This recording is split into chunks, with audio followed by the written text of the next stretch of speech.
Welcome to Cardboard Conjecture.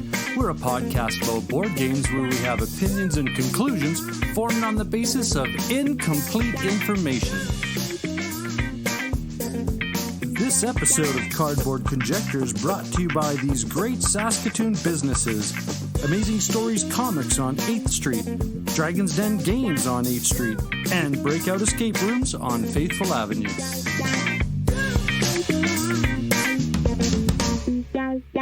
Hey there, how's it going, eh? This is What You've Been Playing Wednesday, and this is a special weekly episode where us content creators get to talk about the games that we've been playing recently. And on this episode are The Cardboard Kid, Dice and Dragons, The Meeple Dungeon, The Rat Hole, The Tabletop Bellhop, and Cardboard Conjecture. And as always, please remember to take some time to check out the show notes for the links to the What You've Been Playing Wednesday cast. And sit back and enjoy.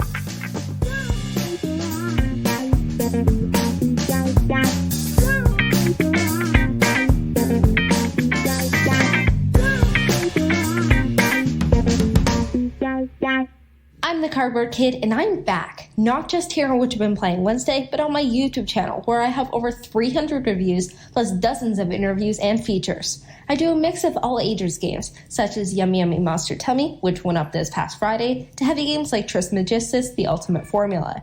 Speaking of Yummy Yummy Monster Tummy, I think it's a great way for young kids to learn how to work with others, and it teaches them colors, perhaps without them even realizing that they're learning. It's also very cute. Super Skill Pinball Ramp It Up takes everything I loved about the original box and expands it on 4 new tables. I enjoyed this expanded line even more than the original, which I still love, of course, although I still think my all-time favorite table is... it's really hard to pick my single favorite table. I kind of flip, see what I did there, between a few. We finally tried out our Vorpal board by playing Coldwater Crown with our friend. My parents have played it a handful of times, but I'd always come with reasons not to, because the theme wasn't super interesting to me. Well, I'm glad I played it, and not just because I won. The action selection mechanism is super interesting, and there are numerous set collection bonuses to go for, but you don't have the time or circumstances to get everything. If you watch all of my reviews, you know how much I love crime mysteries, Detective City of Angels, the Sherlock Holmes graphic novel adventures, and my favorite, Chronicles of Crime.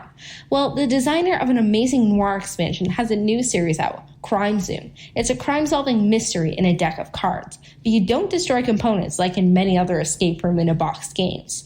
I really enjoyed my time with these first 2, and can't wait to check out the others in the series. I've played K2, the mountain climbing race game, a handful of times, and I even reviewed it in February of 2019. But I hadn't played the other in the series, Mount Everest. It's very similar, but with a loadout system where you decide what to bring up the mountain with you.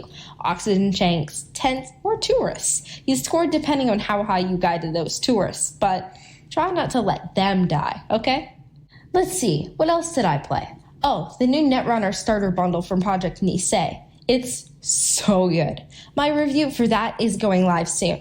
We also finally played Adventure Mart, which we won in a giveaway last year, I think. It's more strategic than I thought it'd be, even though Mum Mr. Roll that added even more strategy. Don't get me wrong, it's not like a Vital Lacerda game, but there's more than enough to keep parents engaged if playing with gamers 8 and up.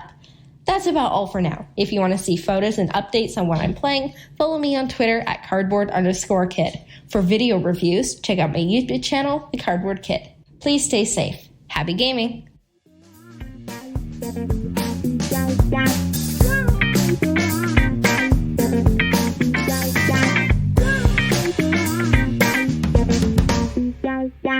What up, gamers? I'm Jayson. I'm Julie, and together we're Dice and Dragons. You can find us on Facebook, Instagram, YouTube at Dice and Dragons, or on Twitter at Dice and Dragon.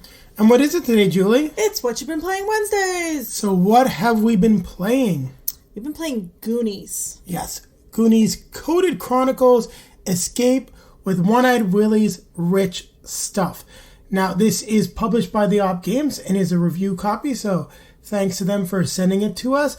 And it is designed by Jay Cormier and Sen Fung Lim. Now, this is an escape room style game, so Julie and I found out something about our love of escape room games. we're not the biggest fan of escape room style games. I was going to say our love or probably lack thereof. You know what I think the biggest problem for us is? We're not patient enough to want to sit and figure out to problem solve it. I think if we had other people with us who maybe enjoyed it a little bit more, we might have gotten into it a little bit more. But both you and I are like, what's the solution? Yes, and that being said, I really do enjoy the fact that they included the hints to really help you get through it. That was definitely a big improvement compared to how they handled stuff in Scooby-Doo. And the other thing I want to comment why I don't think we enjoyed this as much is actually the licensing and the property, because this game is very much Goonies the movie turned into a giant, long escape room. Okay, so I'm going to stop you there. It's not the IP, because Jayson loves the movie, and I think that's what played against this game, is the fact that, okay, now, for those who don't know, Jayson remembers a lot of details, so he remembers the movie pretty much by heart. And the game is very, very closely tied to the movie. So I've watched the movie maybe Twice. And I was going to say maybe twice. I think one time I missed half of it because I slept through it. She slept through Goonies, guys. That's almost a reason to get a divorce. I was pregnant. Almost a reason to get divorced. So, you know. So Jayson, as we were playing, was remembering all the details of the movie, and it's very, very, very closely tied. So more than closely tied, they're ripping entire dialogue and sections. You're reading Mikey's book, and it's exactly the scene from the movie, like, put into the game. So some people may love that. It irritated you a little bit because you said you knew exactly what was being said and your eyes kind of glazed over. And I think that's part of the issue we had, because we like things fast-paced and we like things to move. And in this case, there was a lot of cool things that a lot of people would love that we found frustrating. So I think it's really important for people to understand, and I think that's why Jayson prefaced it as saying, we realize something about ourselves.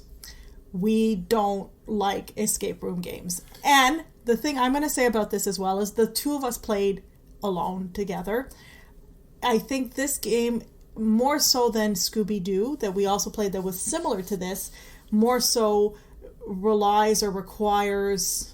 or a few extra set of eyes. It would be more fun as more people. And I think I just want to jump in because I want to clarify that before you keep going. Because in Scooby-Doo, we had a few different booklets. However, the reading load was fairly even across all of them. We were able to divide the books. You know, I had half, you had half. And the way that each scene played out, you were able to, you know, you could handle one book, I could handle one book. And largely we were handling 2 or maybe max 3 characters at a time until the end. But even then, the game really told us where we were going, who we were going to be using. So we didn't have all this stuff in front of us. But when you look at Steph's ability, explain something that we definitely underutilized. Her ability is essentially for anything that's there, like you're not quite sure, have her explain it, have her explain it, have her explain it. And that would have really benefited from one person having Steph's booklet and constantly like working with everyone as they're trying to piece together the clues. And that's something that's just very difficult to do with 2 players when at the end of the game you have each 4 booklets because there's up to 8 different characters. Yeah, so I mean, I was reading Mikey, so he has the most to read Chunk. and to do, and then I also did Chunk, so he also is the lead on his side of it. So it's definitely it's definitely uneven, and I think with even one more person it would have been a little bit more manageable, but then that one person would have had less it's not very even from a character development perspective. So no, but that does match the movie. It is the movie to a T. It's very thematic. Each character does what you figured they would do based on the characters in the movie. And I really like that. It captures the theme perfectly. But whereas Scooby-Doo was in a new adventure, a Scooby-Doo episode that you're playing, this is Goonies with some tiny elements extrapolated and then having to solve things like puzzles to use, Data's gadgets. So things like that for me, I just found frustrating. I just think it was a negative, the theme, more so than a positive. So I think you get the general gist of what we have to say, but if you want more details, we're going to go delve into it a little bit deeper in our review, which will be coming out after this, the day after, so you could check it out on YouTube. But there's one other thing I do want to say, because I don't want people to think that we just didn't enjoy the experience, because some of the puzzles were very interesting. They were cool. You did a good job figuring a lot of them out. I would have liked a little bit more clarity with regards to some of them, specifically Data's gadgets. I found to be just a little bit frustrating. As you said, we like stuff to move. I much would have rather just figured out this is where I can use Data's gadget and use it. But they really did a good job of adapting the story into an escape room game. The puzzles are thematic and everything fits well. So if you like an escape room game and you don't remember the Goonies the way I do, or you've got a bunch of friends that really want to play Goonies as an escape room, this is probably for you and you'll have a good time. So, on that note, we're going to remind you to keep playing games.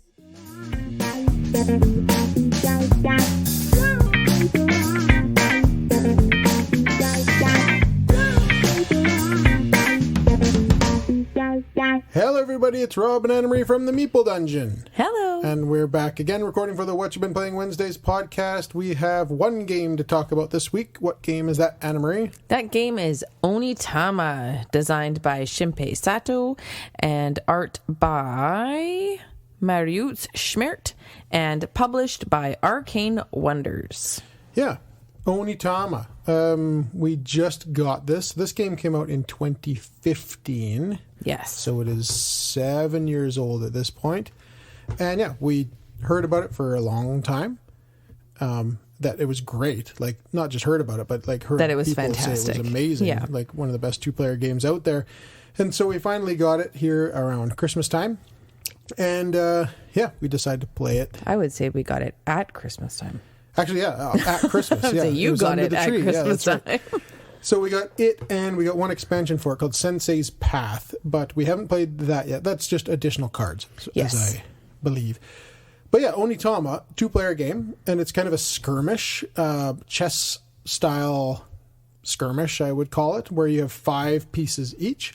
You have a master and 4 students. So this is a Japanese martial arts kind of competition. So Onitama is a shrine where they would go to prove their mastery of their well, there you go. Their skills. And so whichever, basically whichever team wins has mastered the masters. And and they're mastering stuff. all the different techniques, right, of this particular martial art, where there's like monkey, and there's crab, and there's mantis, and there's tiger, and all these different moves you can do. Mm-hmm. So the way it works, and the animal spirits whisper to the masters, helping them when they're in their game. And the way it works is you start on a 5x5 grid. Yep. Yeah, 5x5 grid, and you each start at one end with your master in the middle and 2 students beside you, and the pieces can move all equally. It's just whatever card you're going to play. So it doesn't matter whether you're moving the master or one of your students. The way it's going to work is you're going to get dealt 2 cards each and 1 additional card onto the table. And that card is going to have either a red or blue flag on it. Yeah. And that's going to determine whose card that is to start the game. So if it was a red card and I was playing red, I would have my 2 cards plus that red card off to the side. And I would simply choose 1 card to play. Yeah, and all the cards have different moves you can do. Yeah, so like the crab, for instance, I think you can move either left, right, or left and up, or right and up. And it kind of simulates the shape of a crab. And on the card, it's very nice and plainly shown. It'll show you in the color of the card. So if it was red, it would show red block, red block, red block, one up front, 2 to the side. And it'll show you where you can move, if there are any jump moves or anything like that. Yeah. So you know exactly where you're going. And it's face up, so it's not a secret from anybody. No. Everything is face up because the cards rotate.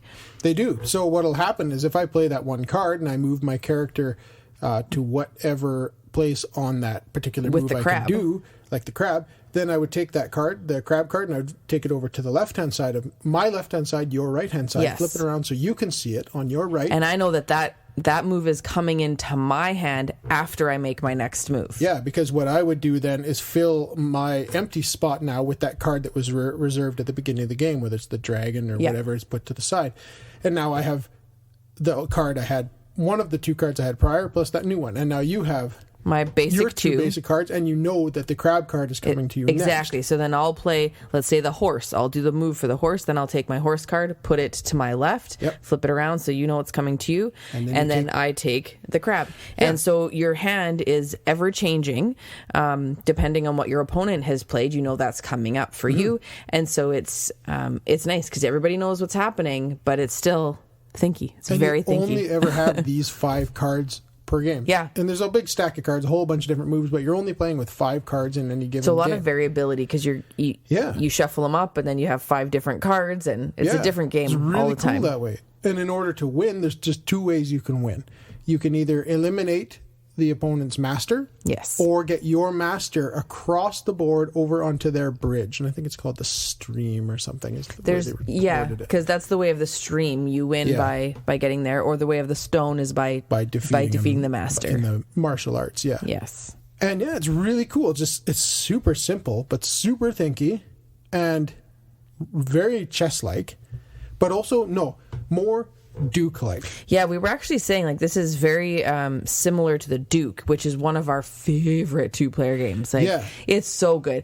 If you've listened to us at all, I am not a good chess player. I don't have a good chess mind.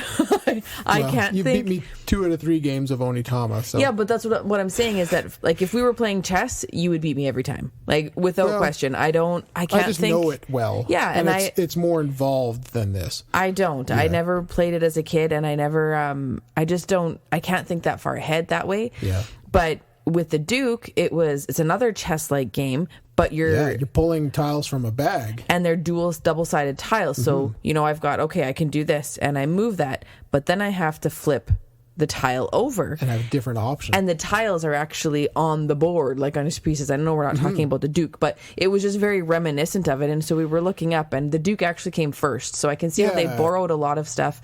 It's a very different game still, but a lot of similarities, and I enjoy them both. They're both very good, both very different, but both have a similar way of executing moves. Absolutely. Yeah, whereas the Duke, you're pulling tiles from a bag and you're physically using those tiles on the board as your piece, and you're flipping them up and down and changing your moveset. And this actually is very cool. It's very thematic that way because you're actually moving them around, which in martial arts you can use whatever moves you want. Yep. And you're reacting and moving, and it's very fluid like that. It's very neat. I do like it a lot. It definitely lived up to what everyone was saying. And it's on a nice neoprene mat. Yeah, it has a nice little neoprene mat rolled into the box. The box is really nice. It's like a Jenga type box, so Jenga long and tall. Sized. Yeah, box, but I'm just meaning like it's long and tall. Yeah, but it lays on its side and it rolls open. So it has a slot for all your little slots all your for pieces, and then every piece, and the mat rolls up and sticks in there nicely. Yeah, it's very little cool. Deck of cards, really nice. This game lived up to the hype. Absolutely. It's definitely one of the best 2-player games I've played in a while. And one that I will, want to play pretty regularly. We play the Duke quite often. Yeah.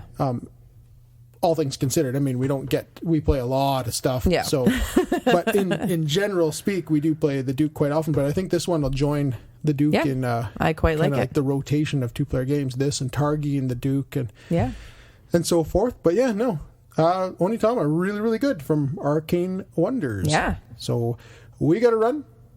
We will see you next week. Cheers. See ya.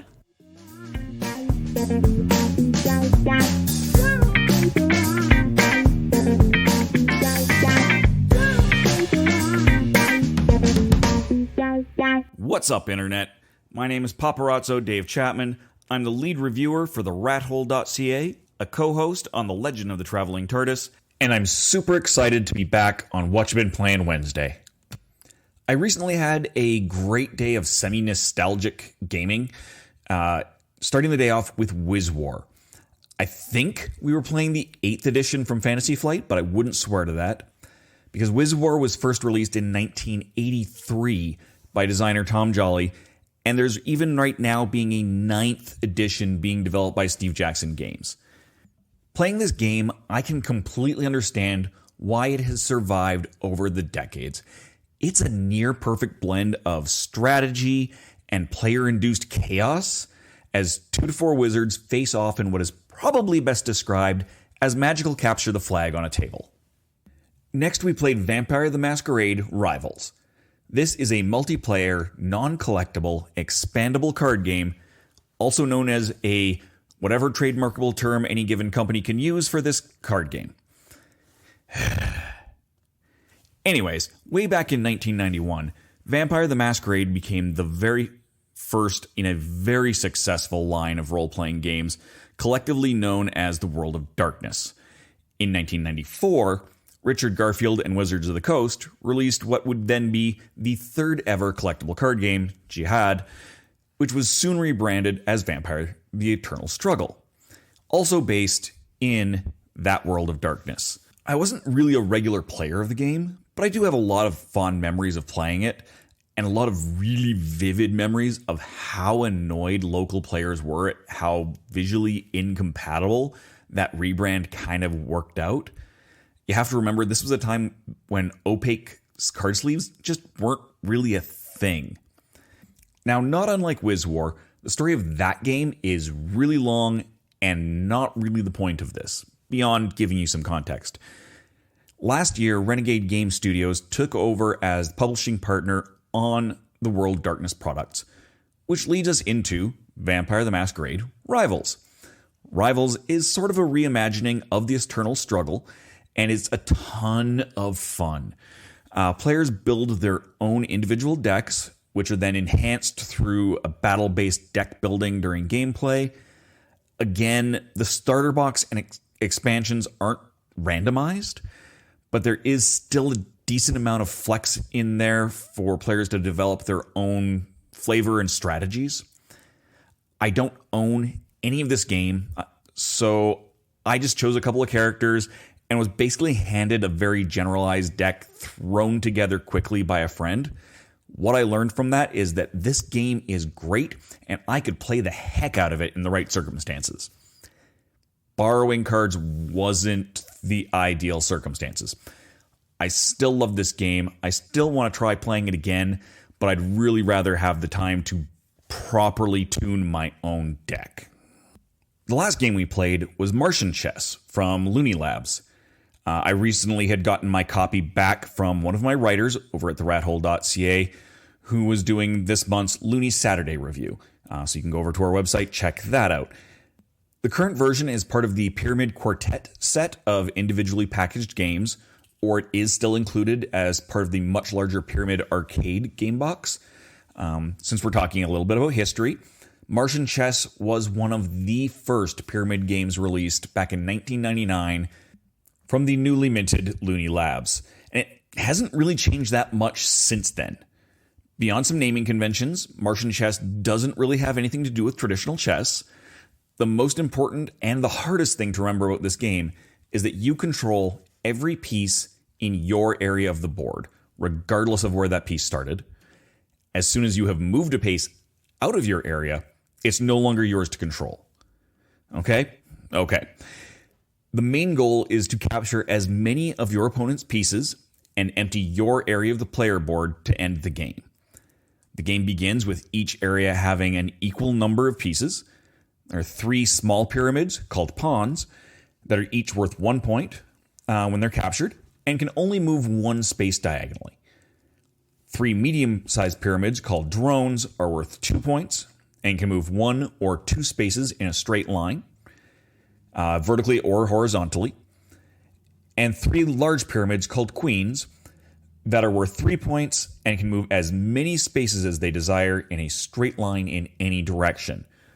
But remember, when you capture an opposing piece, it's removed and scored, but the capturing piece is now under the control of that other player. If I had to choose one style of game over all other styles to play forever and ever, I would probably choose abstract strategy games. So I want you to keep that in mind when I say that this might well be one of the best abstract strategy games I have ever played. The standalone box is super small, and because pyramids are designed to nest inside of each other, you could actually pack this game down even smaller if you needed to. The setup time is insignificant. The learning curve is super easy once you get past the part about which pieces are yours and which aren't. The playtime is reasonably quick, even for deep thinkers, but it's still challenging. The more I play this game, the more I absolutely love it. I think that's my time for this week. The rathole.ca primarily puts out written content, so our YouTube channel was never really more than a storage medium for us. But over the last while, we've been doing more video reviews, more live interviews, as well as our weekly miniature painting series, Slinging Paint. So it's time we started promoting that channel more and would greatly appreciate some new subscribers. I won't even ask you to turn on the notifications unless you really want. Since we don't have a marketable URL yet, you can find our YouTube channel and all of our social media at Linktree, that's linktr.ee/therathole.ca. Thanks for listening, and until next time, good gaming and goodbye.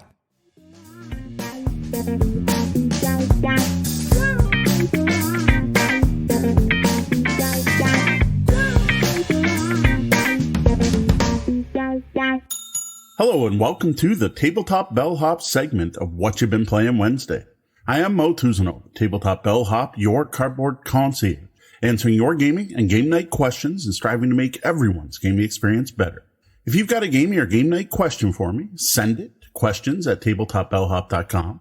Visit our webpage and click on Ask the Bellhop, or hit me up on social media where I can be found everywhere as Tabletop Bellhop, one word. Now, the question I'm answering today is, of course, what you've been playing this past week. Well, let me start by thanking everyone for the birthday wishes. For about 3 days straight, my DMs, messages, emails, and social media feeds were filled with well wishes, and that was very affirming to see. Thank you very much. Now, I normally would have hosted an all-night gaming event to celebrate making it around the sun again, but sadly, with COVID cases being worse than ever here in Ontario, that didn't happen again this year. Instead, it was just me and our immediate family. While it wasn't the game fest it usually is, I did get to play 3 great games with my family. Now, the big one was that I got my shiny new copy of Hero Quest, hot off the Hasbro Pulse presses, to the table and got to introduce this classic game to my kids for the first time, and they absolutely adored it. I had no clue what they would think of this game and was very happy with how much they took to it. Heck, even the heroes lost and they were still willing to play again. As soon as the last party member fell, they wanted to give it another try. Now, even my wife, who played the original with me back when we were dating in the 90s, ended up enjoying it more than she thought she would. She was expecting all of her fond feelings for the game to be related to nostalgia, but found she was actually enjoying the mechanics and the gameplay as well. Now, of course, a big part of that was how much fun our kids were having. Now, at this point, we've only played the one game, just using the stuff in the core box, except for some of the gender-swapped heroes. We had an all-female party in this particular adventure, but stuck to the original 4 hero types. Now, I'm sure I'll do up a full review at some point. Our unboxing video is actually live now on YouTube. You can check that out, where I do share some thoughts on the component changes from the original edition.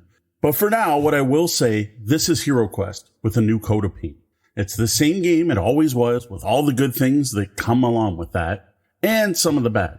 This new version is almost a word-for-word reprint of the original American version of the Hero Quest game, including the rule ambiguities that have been around since the late 80s. It even includes a recreation of the incorrect line of sight diagram that first showed up in the American printing of Hero Quest back in the day. What's odd is while they did clarify some things, they failed to include the rule fixes that were official, and in the expansions, like the rules for sharing items and potions are completely missing from this update. So I found that a little disappointing. While I knew not to expect a restoration games treatment here, I wasn't expecting an updated and revised, modernized game. I did expect them to at least incorporate the existing rule updates that were published by Milton Bradley and Games Workshop back in the day. The most bothersome part of this is the fact they did clarify some things. For example, they did a much better job explaining what happens to a hero's equipment when they die during an adventure, but then left in glaring errors from the original printing. I don't know, maybe they chose to leave in these errors so that you get the whole nostalgia of arguing at the tables about rules. That could be the case here. Now, overall, these problems are minor and something, honestly, only a real fan of the original is even going to notice. And as mentioned already, we had a great time playing, and that's all that matters. If you loved the original Hero Quest, I don't see any reason you wouldn't love this new version. And I'm so glad that a new generation of gamers is going to get to experience this classic game. Now, next up, I got to play one of my birthday gifts, which was Aqualin, which came from my wife. Now, the two of us love playing games together, usually comboed with some craft beer and charcuterie for date nights. So we are always on the lookout for good two-player games. Now, Aqualin is from Cosmos and is dead simple to learn. You've got Azul-like tiles showing undersea creatures. There are 6 different creatures, and there's 6 different colors, so 36 tiles total. Each turn, you can move exactly one creature on the board orthogonally in a straight line until it hits something else, and then place a tile.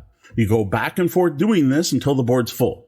Then one player scores points for connected creature types, the other scores points for collected colors. That's it. It's that easy to learn, but as usual with these good abstract games, it's not so easy to win.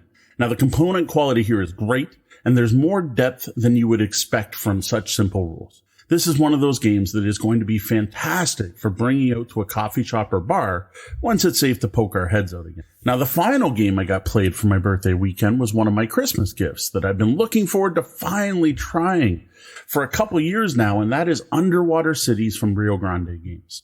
Now, everyone keeps telling me this is the Terraforming Mars killer, and Terraforming Mars is one of my favorite and most played games of all time.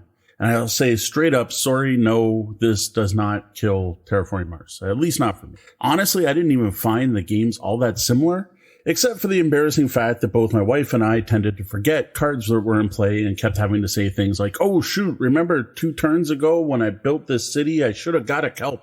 It's easy to forget what cards are in your tableau, which is a problem with both games. Now, I'm not saying the game's bad. I'm not saying it's terrible. I'm not even really trying to compare it to Terraforming Mars. This is quite the opposite. We actually both really enjoyed it, and if it wasn't getting late, would have played 2 games in a row. I just wasn't getting a lot of Terraforming Mars vibes off it, which isn't a problem. It just, compared to what other reviewers have said, I was a little surprised. Now, one complaint we did both have with the game is that Rio Grande Games still seems to be stuck in the 2000s as far as graphic design, component quality, and art. This game looks much older than it is, with components that are just a small step above wooden cubes and repetitive artwork that often varies only by color. Now, thankfully, the design features great iconography and is very functional, but I would never call this game pretty or say it has great table presence. Now, the gameplay does totally make up for that. Underwater Cities, so far at least, remember when we played once, is a very solid worker placement game with a very cool card mechanic tied to it. The action spots are in one of 3 colors, and every time you take an action, you play a card with it. If the card color matches the action color, you also get the ability on the card as well as the spot you win. We both really enjoyed this mechanic, which leads to some really cool decision points, like trying to decide between burning a pretty good card just to use an action you really want to take, or taking an action that may not be great or really help you, but it lets you play that perfect card. I really like that thought process. Overall, I am looking forward to discovering more about Underwater Cities in future plays. Well, that's it for the games I've been playing lately. I look forward to listening to what the other contributors have to share this week. Now, before I go, a reminder to visit tabletopbellhop.com. Join us on Wednesdays on Twitch at 9 p.m. Eastern, where we record the Tabletop Bellhop Gaming Podcast, which you can find on your podcatcher of choice if you can't join us live. I also invite you to join us at 1 p.m. Sundays on YouTube for Brunch, an unscripted show, where the Bellhop team just talks geeky and gaming things. For the Tabletop Bellhop Gaming Podcast, I am Moe T, Tabletop Bellhop. Good day, and game on.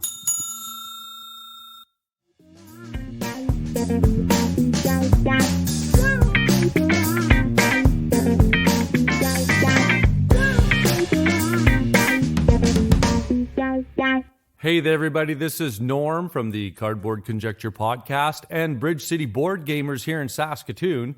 And let's get straight to it. Let's go to the Facebook page where we have a thread, a What You've Been Playing Wednesday thread, and let's find out what the community has been playing. So, we start off with a regular, Hans. He's been playing, I'll give you one guess, Terraforming Mars. Obsession, nice. I got a copy of Obsession, and I'll be talking about it in the upcoming review episode of Cardboard Conjecture. Carrying on, Armonia, Trismegistus, Dragon's Breath, Fruticola, Red Cathedral, Cora, and Cascadia. Nice. There are a few titles in there that I have. Well, one of them two of them I haven't heard of. The Fruticola and Armonia. I'll have to do some homework and check those out. But Red Cathedral, I am itching to play me some Red Cathedral or to go find a copy and pick it up, but I don't think it's out there or available. So, yeah, well done, Cascadia, one of my favorites from this last year. Well done. Ryan has, let's see what Ryan's got going on here. Transformers deck building game, Animal Upon Animal, Gloomhaven, Jaws of the Lion, 10, The Grim Forest, and Draftosaurus. Nice. That's a good lineup. Solid. I'm guessing that there's been some games played with his kids because Animal Upon Animal isn't really a adult choice unless it's a drinking game. But, we don't endorse that. You can drink some coffee. That would be, highly caffeinated Animal Upon Animal. That would be a challenge. Oh, yeah. That would be interesting. Okay, Zach, hooked on Terraforming Mars again. Nothing wrong with that. Absolutely nothing wrong with that. Fantastic engine builder. Okay, moving on. Jayson, no games this week. I should have a little sound effect cue of a crowd going, "Aw." We've been spending time out ice fishing instead. While I definitely approve of that choice because there's nothing better than going out and hanging out with nature. Well done. Lane, Blood Rage, Brew, Gloomhaven, Pierogi, Roll for Cabbage. Okay. I'm not going anywhere with that one. And to Terraforming Ukrainian Christmas. Yes, of course they did. Well done. That's a lot. And you know what? I think there was the expansion to that, which was a 3-day-long nap on the couch, I think is the expansion for Terraforming Ukrainian Christmas. Tim played the Silver Bayonet. Nice. I'm guessing, I'm just throwing it out there, maybe a war game. Not sure. Skirmish game. Carrying on, Garth, mostly playing the new games I got for Christmas, Lost Ruins of Arnak.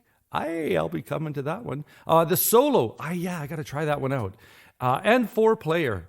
Wow, that's a lot of players on that game. I'm curious to see how what the time span is on that. Search for Planet X, solo and 2-player. Railroad Inc., yellow, 4 players. So that's cool. Yeah, that's a lot of Railroad Inc. is such a fun roll and write. I encourage everybody to give it a try if they like that kind of game. Eli, Rolling Realms. That was Stonemeyer's. I think I'm going to call it the Pandemic Brainstorm, where it is a roll and write with thematically connected to all of the games that they make. Space Hulk Death Angel, Continued Edge of the Earth for Arkham Horror LCG, Dixit, and Custom Heroes. That is such a wide width of titles there and styles of game. Cool. Rebecca played Sagrada and Shobu. I love Shobu. Yeah, I call it sumo wrestling checkers. So and it's such a as far as the abstract game goes, it has such, I guess, stay for me because you can either play fast or it can be a head-to-head battle of attrition when it comes down to removing all those stones from the boards. Moving on, Trevor. Tonight I am playing Sleeve Terraforming Mars. I guess you're having chicken wings for snacks. Paul, Unmatched, Super Skill Pinball, Rolling Realms, Burgle Brothers 2. Nice. I've not played super skill pinball. And a lot of people say that as far as, because I come from the pinball generation, and pinball machine, upright entertainment. Yeah, they say it's really clever how it mimics or simulates the dynamic play.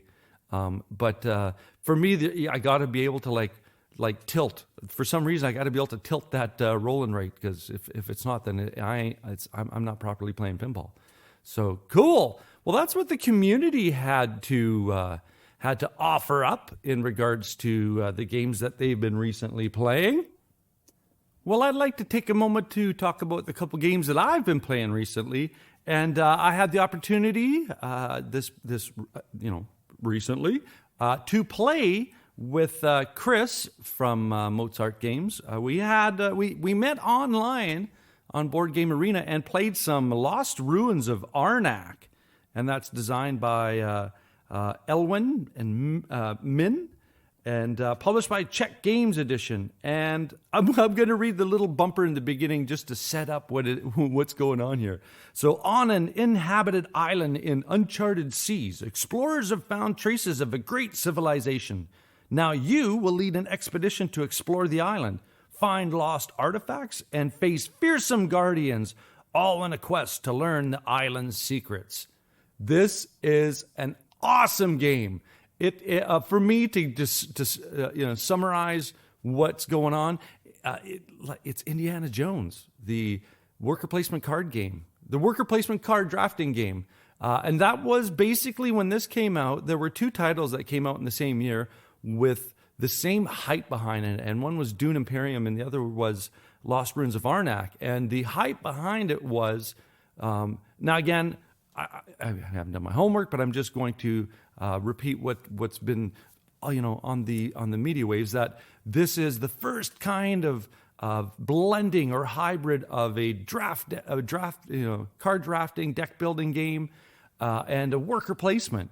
And so I don't know if there's anything previous to that, but that was their big claim for these two games. And they are so dynamically different in their approach to using this mechanism. In Lost Ruins of Arnak, I would say that it's a good balance of both, because you always have your two workers and or your two archaeologists. And how the game works is, like I said, it's a deck builder, but it's also kind of, they should call it cascading a mechanism, because this is one of those games that in the beginning, you start to get your engine going with your cards and how you choose from your items, and the purple cards, I forget what they're called. I think they're the artifacts or something. But you have that essence of building your asymmetry to your archaeology team. And then you have also the randomness of when you go to do in the mid-level and upper-level archaeological digs, there's a pile of I would say locations that come out, and the bonuses or resources that are attributed to these locations. And there's such variability. And every time I played, this is one of those games where I don't mind.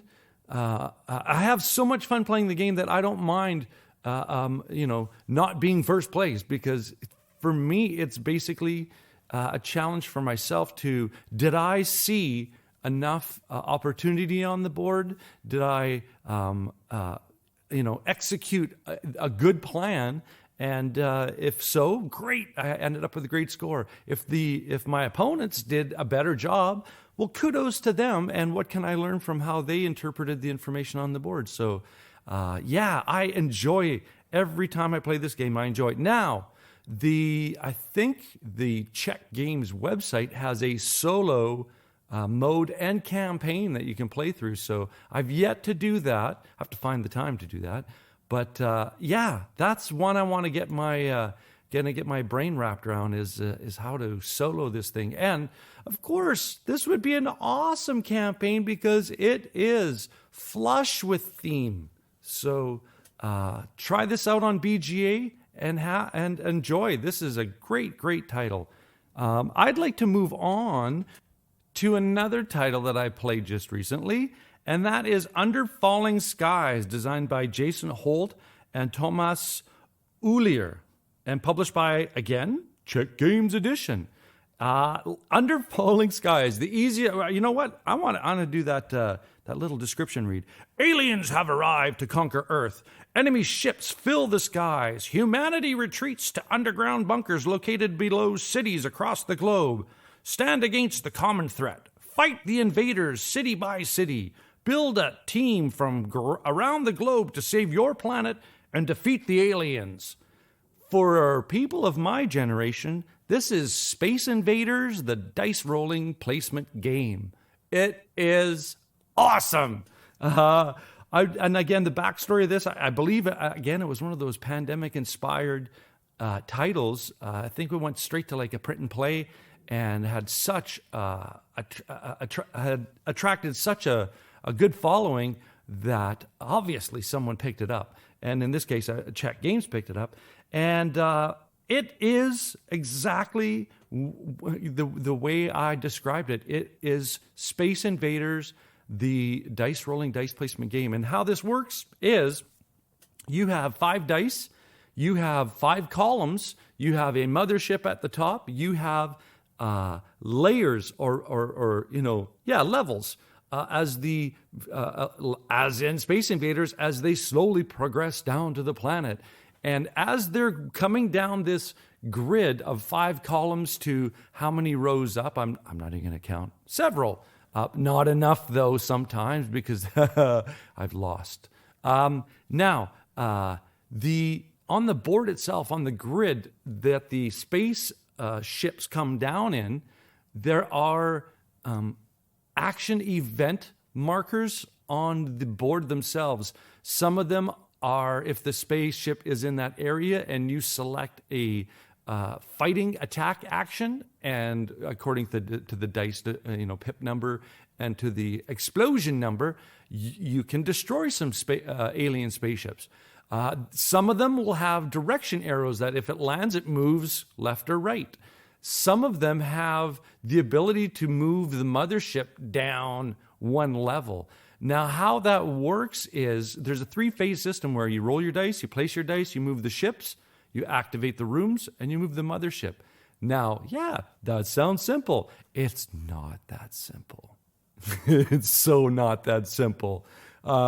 There is, and it's good that it's a solo game, because I have been caught in working the math out and with the pips moving. Now, you put the dice in. Now, the moment you put that dice in, you have to move the ships down the same amount of the pip level on the dice. So sometimes you might go, I need so many resources. I got to put this, this 6 die value here. And then you realize, if I put that one there, then 2 alien ships will hit the planet. Now, when they hit the planet, that affects a certain track, which is, I call it your life track. And you don't have that many, let's say, life track levels. So, yeah, it's just a matter of determining everything's going to hurt. It's just what's going to hurt the least and what will allow you to sneak in a win. The cool thing about this game is you can play standalone and just pick whatever city and set it up properly. But I'm working my way through a campaign, and I am having so much fun.